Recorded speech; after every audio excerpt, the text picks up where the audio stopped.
मनुष्य की सबसे बड़ी दुर्बलता क्या होती है? सोचिए।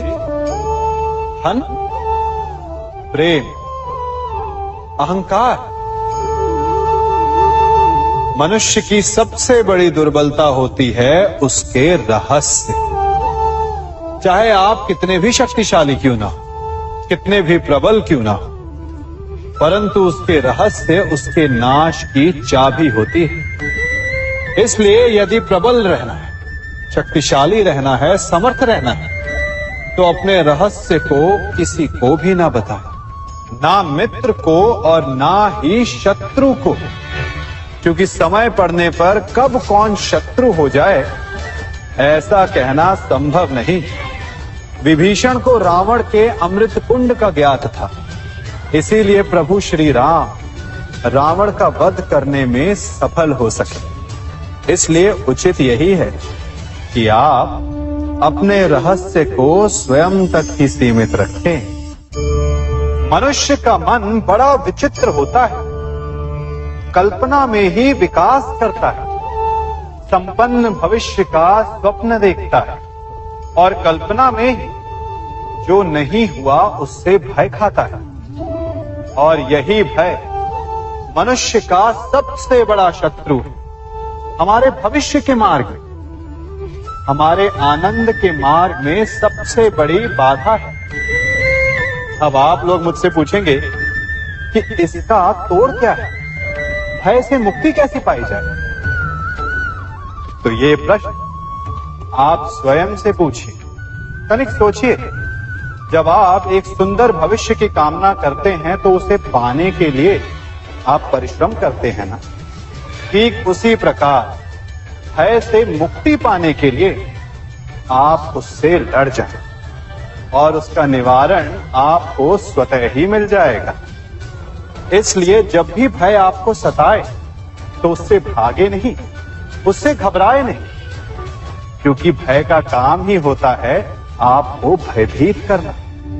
इसलिए जब भी भय आप पर आक्रमण करे तो आप भी उस पर पहले ही आक्रमण कर दें। हम सब मित्रों के साथ रहना चाहते हैं, शत्रुओं से दूर रहना चाहते हैं। क्यों?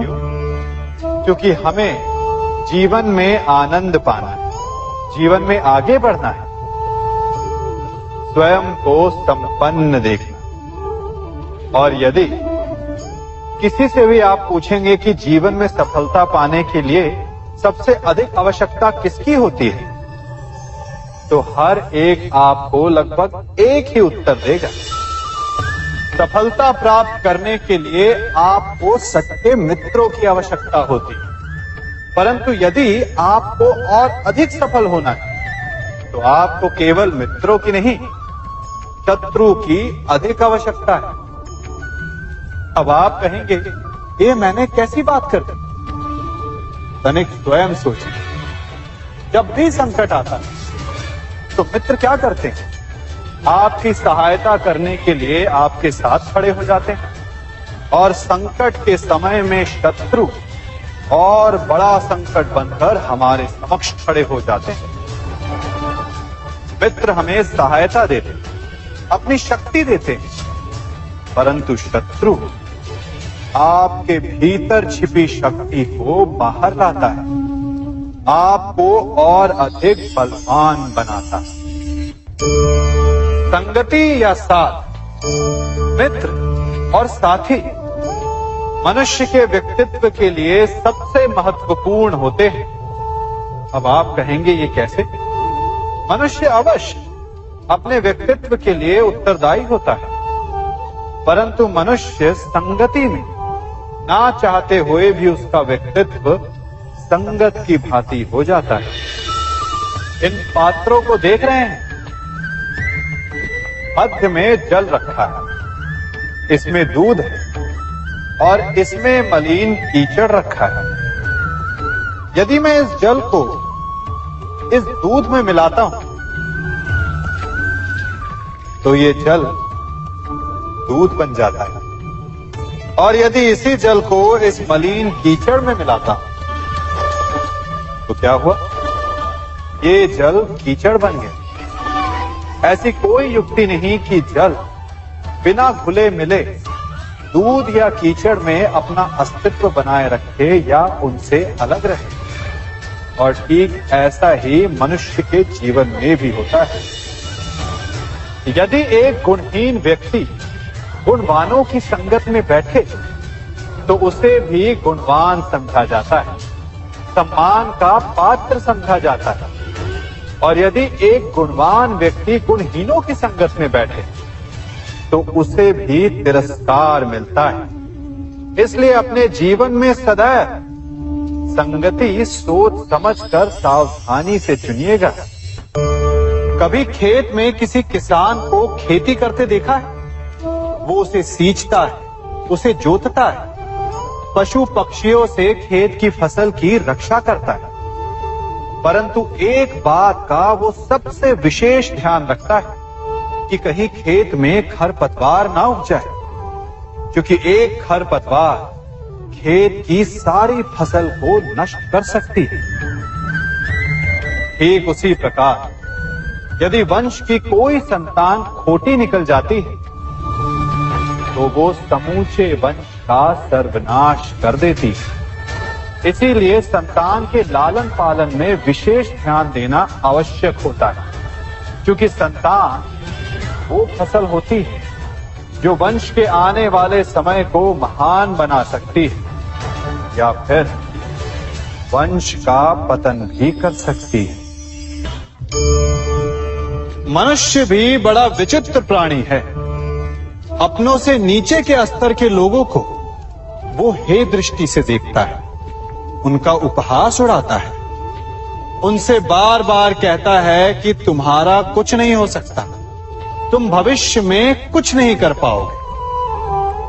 जब मनुष्य के पास धन संपत्ति मान होता है तो वो दूसरों का आदर नहीं करता, परंतु वो एक बात भूल जाता है कि उससे भी अधिक शक्तिशाली कोई अस्तित्व में है, और वो है समय।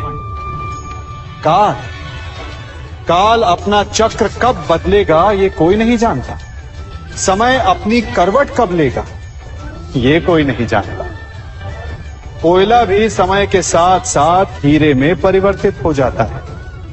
इसलिए जीवन में कभी भी किसी का भी उपहास नहीं उड़ाना चाहिए।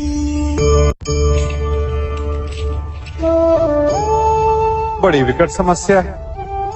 मुझे स्मरण ही नहीं हो रहा कि इस गुच्छे की कौन सी चाबी इस ताले को खोलेगी। बड़ी देर से प्रयास कर रहा हूं, परंतु ये ताला खुल ही नहीं रहा।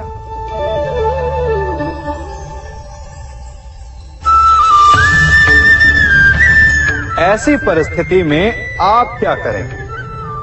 अधिकतर लोग ऐसी परिस्थिति में अपनी आशा खो बैठते हैं। उन्हें लगता है कि चाबी खो गई। वो तिलमिला जाते हैं, क्रोधित हो उठते हैं। परंतु उस समय धैर्य रखें तो गुच्छे की अंतिम चाबी ताला खोल सकती है। कुल्हाड़ी का अंतिम प्रहार वृक्ष को काट के गिरा देता है, परंतु क्या सत्य में कुल्हाड़ी का अंतिम प्रहार वृक्ष को काट के गिरा देता है? आपको आपका लक्ष्य दिला देता है? नहीं, आपका निरंतर प्रयत्न ही आपको सफलता दिलाता है।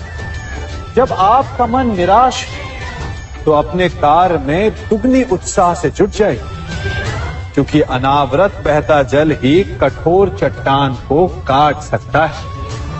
सफलता का मूल है परिश्रम, प्रयास और आशा। मनुष्य का जीवन ऋतुओं के समान होता है। आज ग्रीष्म तो कल वर्षा, परसों शीत। तनिक संकट आया तो हम संयम खो बैठते हैं, तनिक ऋतु बदली तो हम अधीर हो जाते हैं। अपने आक्रोश में, अपने क्रोध में हम उनसे ही संबंध बिगाड़ लेते हैं जो हमारे अपने होते हैं। क्यों ऐसा होता है ना? हमें लगता है कि हमारे अपने फिर से मना लेंगे, परंतु स्मरण रखिए सदा ऐसा करना संभव नहीं होता। सागर की उछलती लहरों को तट सहता है और यदि तट ही टूट जाए तो बाढ़ आ जाती। हमारे संबंध भी दूध की भांति होते हैं। दूध तपकर उबल सकता है, परंतु यदि उसमें खटास आ जाए तो वो फट भी जाते हैं। और फटे दूध को चाहे जितना मत लो, उसमें से माखन नहीं निकलेगा। इसीलिए अपने संबंधों को संभल कर निभाना चाहिए।